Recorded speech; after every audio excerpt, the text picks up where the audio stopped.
کے ساتھ وہ سلوک ہوا کہ جس کا تذکرہ آنسو کو برساتا ہے، دلوں کو ہلاتا ہے۔ اے سفیر حسین، تیری عظمتوں کو سلام ہے، جس کو حسین جیسے جوانان جنت کے سردار نے اپنی تحریر میں لکھ کر یہ مقام دیا ہے کہ مسلم کا ہاتھ میرا ہاتھ ہے، جو اس پہ بیعت کرے گا اس نے میری بیعت کی ہے، اور جو اس کی بیعت کرے گا اس نے میری بیعت کی ہے، جو میری کرے گا اس نے میرے نانا کی بیعت کی ہے، اور جس نے میرے نانا کی بیعت کی ہے اس نے اللہ کی بیعت کی ہے۔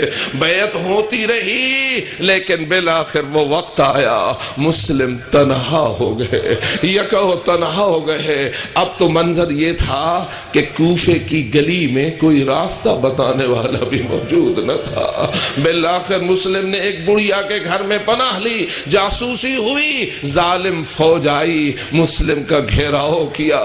کتنا سخت ہوگا وہ مرحلہ جب اکیلا مسلم لڑ رہا ہے ان درندوں سے۔ مجھے کہنے دو، ایک کربلا کوفے کی گلیوں میں قائم ہوئی ہے، ایک کربلا کوفے کی گلیوں میں قائم ہوئی ہے، لیکن جب میں اس منظر کو دیکھتا ہوں، میدان کربلا کی جنگ تینوں تلواروں ان سے شروع ہوئی ہے لیکن ختم ہوئی ہے خیموں کی آگ پر، اور وہاں بھی یہی منظر نظر آتا ہے۔ مسلم کے ساتھ لڑائی پہلے تیروں اور نیزوں سے ہوئی ہے لیکن ختم ہوئی ہے مسلم پر آگ کے شعلے برسا کر، مسلم کے اوپر آگ کے شعلے برسا کر۔ بالآخر مسلم گرفتار ہوئے، لے چلے ظالم دارالامارہ کی جانب۔ دارالامارہ کی دیوار کے ساتھ زخمی مسلم کو بٹھا دیا گیا۔ حضرت مسلم زخمی تھے، روایات کے مطابق آپ کے لبوں پہ ایک ایسی تلوار لگی تھی جس نے لبوں کو کاٹ دیا تھا، بدن زخموں سے چور تھا۔ جب بیٹھے، لہو کے بہنے کی کثرت کی وجہ سے قلب مسلم کمزور پڑنے لگا، پیاس کی شدت ہوئی۔ کہا کوئی ہے جو مجھے پانی پلائے، کوئی ہے جو مجھے پانی پلائے۔ مجھے حیران ہوتا ہوا ہے، کربلا کے لیے ہونے والے شہیدوں، اے مکتب حسینیت پہ شہید ہونے والوں، تمہاری شہادت اللہ جانے پیاس کے ساتھ کیوں مربوط ہے؟ تمہاری شہادت کیوں پیاس سے مربوط ہے؟ پانی پلانے والا کوئی ہے۔ ایک ظالم نے تو بڑا سخت جواب دیا، لیکن دوسرا اٹھا، اس نے اپنے ہاتھ میں پیالہ لیا، مسلم کے لیے پیالے میں پانی ڈالا، دیا۔ مسلم نے جب یہ پانی کا پیالہ اپنے لبوں سے لگایا، سن چکے ہو نا کہ لب تو زخمی تھے اور کٹے ہوئے تھے، لہو بہ رہا تھا۔ جب پانی میں لہو گرا، مسلم نے وہ پیالہ واپس دے دیا، میں نہیں پی سکتا۔ اس نے دوبارہ اس پیالے کو پانی سے بھرا، پھر دیا تو پھر لہو میں وہ تر ہو گیا۔ تیسری مرتبہ دیا، ابھی مسلم نے قریب کیا، دانتوں سے ٹکرایا، دانت ٹوٹ کر گر گئے، نتیجتاً اور خون کا فوارہ ابلا۔ مسلم نے یہ کہہ کے واپس کر دیا، اگر میری قسمت ہوتی تو میں یہ پانی پیتا، اگر میرے مقدر میں ہوتا تو میں یہ پانی پیتا۔ میں کہوں گا اے مسلم ابن عقیل، بے شک آپ بھی پیاسے رہے لیکن پھر بھی آپ کی قسمت اچھی تھی۔ آپ نے پانی مانگا، آپ تو مل تو گیا، آپ نے پانی مانگا، آپ کو ملا تو ہے، اور میری لاکھوں مرتبہ جان علی اصغر تیری پیاس پر، اور تجھے کریم ابن کریم ہاتھوں پہ اٹھا کے پانی کا ایک گھونٹ مانگتے رہے، لیکن بجائے پانی کے تیر آیا، ذبحہ من الاذن الی الاذن۔ عزاداران آل محمد کوئی معمولی مصیبتیں نہیں ہے۔ مسلم کو ابن زیاد کے دربار میں سامنے لایا گیا، مسلم ابن عقیل نے سلام نہ کیا، اور جب سلام نہ کیا تو ایک خوشامتی کہنے لگا، تم نے امیر کوفہ کو سلام کیوں نہیں کہا؟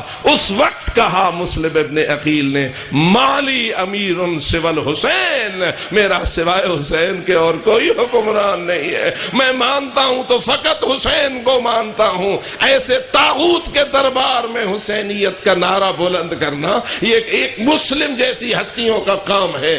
بالآخر اس کی گفتگو ہوئی اور نتیجہ یہ نکلا کہ اس نے کہا، تیرا مقدر موت ہے، تجھے سزائے موت ملے گی، لیکن تو تیار ہو جا۔ مسلم نے کہا، اگر سزائے موت ہی دینی ہے تو مجھے اتنی اجازت دے کہ میں وصیت تو کر لوں۔ اس نے کہا ٹھیک ہے وصیت کر لو۔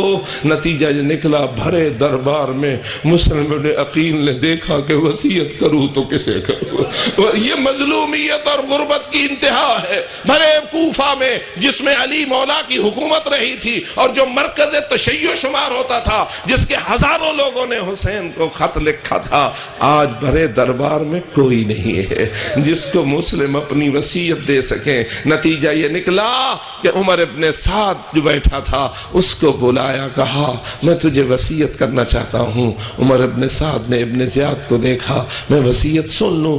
ابن زیاد نے کہا سن لو، اور پھر یہ کہا کبھی ایسا بھی ہوتا ہے خائنوں کو امین سمجھ لیا جاتا ہے۔ یہ ابن زیاد کے الفاظ ہیں۔ خیر کنارے میں لے گئے، حضرت مسلم نے 3 وصیتیں کی، بس ان کو ذکر کر کے آپ کی زحمت کو رفع کرتا ہوں۔ پہلی وصیت یہ ہے، میں جب سے کوفہ میں آیا ہوں کچھ مقروض ہو گیا۔ توجہ کرو میرے عزیزو، اے مسلم ابن عقیل سے محبت رکھنے والو اور ان کی سنت کو اپنے لیے دین سمجھنے والو، آؤ غور کرو۔ مسلم ابن عقیل سفیر حسینی ہے، مہمان بن کے بلایا گیا ہے، لیکن فرماتے ہیں میں مقروض ہو گیا ہوں اور میں نہیں چاہتا ہوں کہ میں قرضے کی ادائیگی کی سبیل بنائے بغیر فوت ہو جاؤں، میں مقروض فوت نہیں ہونا چاہتا ہوں۔ تو ایسا اے عمر ابن سعد، میرے پاس اور تو کچھ نہیں، تلوار انہوں نے چھین لی ہے، زرہ میں نے پہنی ہوئی ہے، میری اس تلوار اور زرہ کو بیچ دینا، میرا قرضہ ادا کرنے کی کوشش کرنا، میری زرہ اور تلوار کو بیچ کر میرا قرضہ ادا کرنا۔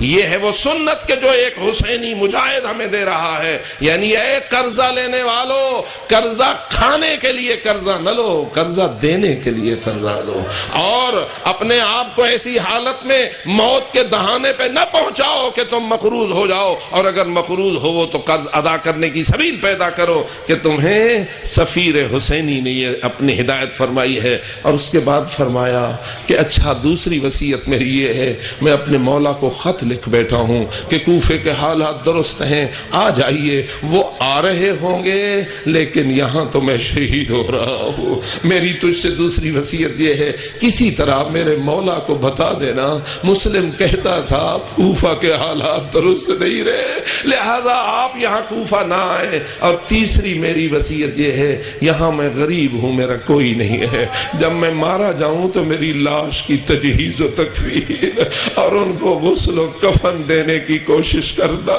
عزادارو بس اتنا پوچھتا، دارالعمارہ کی چھت پر مسلم کا سر تن سے جدا کیا گیا، لاش اور سر کوفے کی گلی میں پھینکا گیا، کیا غسل ہوا، کیا کفن ہوا، کیا جنازہ پڑھا گیا، کیا دفن پڑھا گیا؟ روایت یہ ہے کہ نہیں، مسلم اور ہانی دونوں کے قدموں میں رسیاں ڈال کر کوفے کی گلی گلی میں پھرایا گیا، کوفے کی گلیوں میں پھرایا گیا۔